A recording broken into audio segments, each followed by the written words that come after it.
Jeg sad mest som observatør, og det synes jeg faktisk var en god ting, fordi man lægger mærke til tingene på en anden måde, end hvis du bare sidder og kigger, fordi man bliver måske hurtigt ukoncentreret, hvis du bare sidder og kigger, og ikke, altså hvis man skal skrive noget ned og lave notater og sådan noget, så følger du med på en anden måde, fordi du er nødt til at være, på, fordi du skal kunne sige noget bagefter, så nytter det jo ikke noget, man ikke har set og ikke har fulgt med, fordi så kan du ikke sige noget bagefter.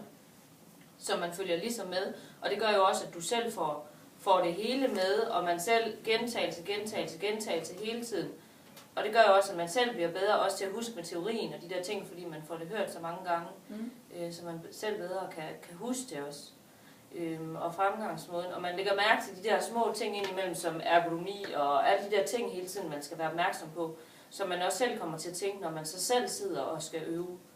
Så det der med, jeg vil sige, det der med, at målene står på et stykke papir, det gør, at man er lidt tvunget til at være aktiv deltager, og ikke et passivt hjul, som bare kigger på. Og få fokus på en anden måde. Og få sit fokus skarpet ind på de der mål, der er, som er jeres handlekompetencer, som I skal måle ud med, når der er I færdige med den opgave der. Så det hjælper dig rigtig godt, kan jeg høre dig sige. Hvem er Sabine? Jeg har også været assistent og så observatør. Jeg synes faktisk, det samme, jeg kan godt lide at